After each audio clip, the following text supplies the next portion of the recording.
فرشتے بڑے پاک ہیں، وہ فوراً سمجھ گئے کہ ہماری پہلی والی بات پسند نہیں آئی، خبردار کہ ہم نے آئندہ کوئی حرکت کی۔ فسجد الملائکۃ کلھم اجمعون، پس سجدہ کیا فرشتوں نے سب نے مل کر، ایک سجدہ کیا، اٹھ کے دیکھا تو یہ ہری پگڑی باندھا ہوا بےایمان اعلیٰ حضرت کھڑا ہے، ابلیس، اس کو مولوی بنایا ہے، بہت بڑا عالم تھا شیطان، بہت بڑا عالم تھا، وہ تو امر نہیں جانتا، نہ وہ امیر و میزان جیسی صلاحیت نہیں اس کی۔ اللہ فرماتا اذ امرتک، میں امر دے چکا ہوں، کیسے سجدہ نہیں کرتا؟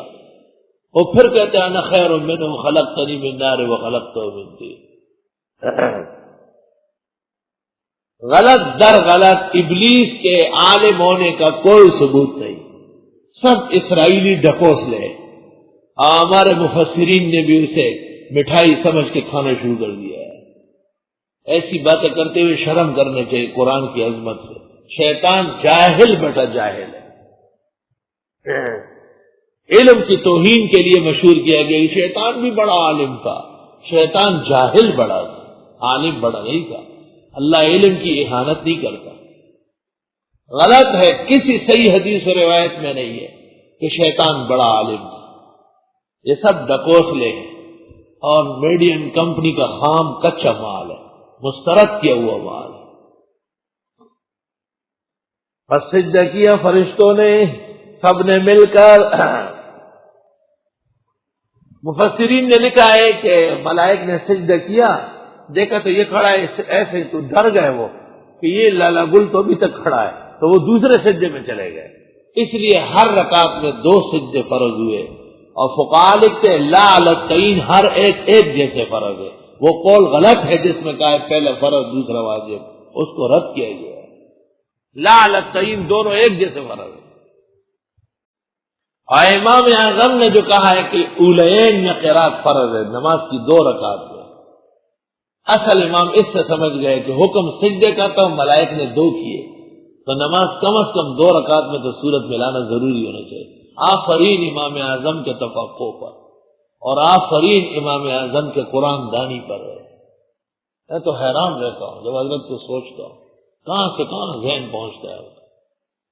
کسی مصری نے صحیح کہا ہے لا امام فی الدنیا الا ابا حنیفہ ولا فقہ الا فقہ الحنفیہ، الا ابلیس، مگر یہ غیر مقلد کھڑا رہا۔ اس نے کہا میں تقلید کرتا نہیں ہوں، ملائک نے کیا، اگر میں بھی کروں تو یہ تقلید ہو جائے گی۔ یہ تقلید نہیں کرتا تھا تو عمر بھر کے لیے ملعون ہو گیا ہے۔ ابا انکار کیا ان یکون مع الساجدین، کہ ہو جائے سجدہ کرنے والوں کے ساتھ۔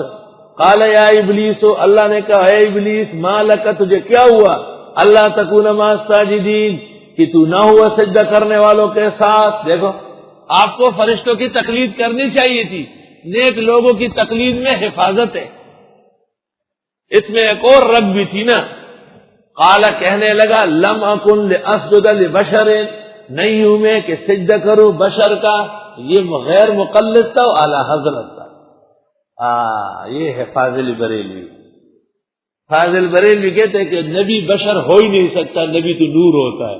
خدا تعالیٰ اس کے ساتھ بھی انہوں نے یہ انگڑائیاں بنگڑائیاں کی، یہ اس وقت سے خطرناک چلے آئے، اس لیے یہ مانتے نہیں کہ ان کا بڑا بہت خطرناک گزرا۔ اب لطف اور طرف تماشا سن لو، وہ یہ کہ جن مسائل میں بریلویوں کا دیوبندیوں سے اختلاف ہے، ان مسائل میں وہ غیر مقلد ہے۔ یہ سن لو، تیجا، چیلم، برسی، عرس، دعا میں ان اللہ کی آیت، اور میلاد کے جلسے، محفل، کھڑے ہونا، کنڈے، یہ نور الزا، کنز قدوری آپ نے پڑھی، بتائیے کہاں ہے؟ کسی ایک جگہ بتائیے۔ یہ فقہ ہے نا آپ کی، ابو حنیفہ کی فقہ ہے، اس میں دکھا دیں ہمیں۔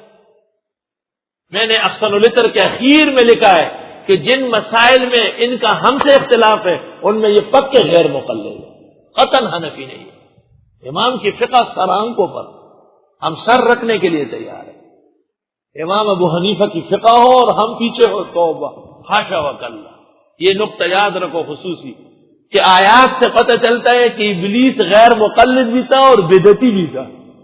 بدعتی بدعات میں غیر مقلد ہوتا ہے، اگر وہ بدعات میں تقلید کر لے اہل حق کی تو اس سے دن اس کو توبہ کرنی پڑے گی جال سازی والے صلاۃ والسلام سے، اسی دن اس کو توبہ کرنی پڑے گی مرسوم بدعات سے، اور حاضر ناظر مشکل کشا حاجت روا قبروں پر چادر اور محفلوں سے توبہ کرنی پڑے گی۔ یہ ہماری فقہ میں کہیں نہیں ہے۔ اب فقہ میں کیا ہے سن لے ذرا۔ پہلی کتاب فقہ حنفی کی نور العزا ہے، پہلی کتاب بالکل قاعدہ فقہ ہے، کلمۃ الفقہ، اس میں ہے یکرہ الاجتماع لإحیاء اللیالی فی اللیالی المتبرکہ فی المساجد، نور العزا، مبارک راتوں میں مسجدوں میں جمع ہو کر کے رات کاٹنا یہ مکروہ ہے، اور یہ معراج کی رات جشن اور یہ شب برات جشن اور سارے جشن مسجد میں منا رہا ہے۔ یہ نور العزا کس کے لیے لکھی گئی ہے؟ یہ دارالعلوم دیوبند میں لکھی گئی ہے، یہ مصر کے متفق فقیہ کا لکھا ہوا کتاب ہے، غیر مقلد ہے ان مسائل، بالکل غیر مقلد۔ نور العزا میں لکھا ہے کہ ابو حنیفہ نے کہا ایام تشریق کم ہونا چاہیے، کیوں؟ لأن الجہر بالذکر بدعۃ، دیکھ تکبیرہ تشریق درس کے بعد دیکھنے کے ہے یا نہیں۔ لأن الجہر بالذکر بدعۃ، زور سے ذکر کرنا بدعت ہے، اور ان کی محفل بغیر چیخ چغاریوں کی بنتی سکتی نہیں، غیر مقلد ہے ان مسائل، بالکل غیر مقلد۔ اس لیے ابلیس غیر مقلد اور پرلے درجے کا بدعتی۔ تو اگر عالم ہو تو پھر ان جیسے ہوگا، ان جیسے غیر مقلد ہو جیسے عالم ہوگا، اور بدعتی ہو جیسے فاضل ہوگا، جس نے دور حدیث نہیں کیا ہے اور فاضل کہلاتا ہے۔ سلیم اللہ خان کے ساتھ فاضل نہیں کہتے، اسفندیار کے ساتھ فاضل نہیں کہتے، کیونکہ وہ ہے ہی فاضل، لاکھوں لوگ ان کے فاضل ہیں، اس کے ساتھ فاضل کیوں؟ دور حدیث نہیں پڑھا۔ فسجد الملائکۃ کلھم اجمعون، فرشتوں نے سب نے سجدہ کیا مل کر، الحمدللہ۔ ائمہ اربعہ کی تقلید میں عافیت ہے۔ الا ابلیس، مگر ابلیس نے نہیں کیا، ابا انکار کیا، ان یکون مع الساجدین، کہ ہو جائے سجدہ کرنے والوں کے ساتھ۔ قال یا ابلیس ما لک، اللہ نے فرمایا اے ابلیس تجھے کیا ہوا، اللہ تکون مع الساجدین، کہ آپ نہ ہوئے سجدہ کرنے والوں کے ساتھ۔ قال لم اکن لاسجد لبشر خلقتہ، کہنے لگا نہیں ہوں میں کہ سجدے کروں بشر کو کم سمجھنے والا، یہ ابلیس کی ذہنیت ہے۔ مجھے انسان رہنے دو، میں مسجود ملائک ہوں،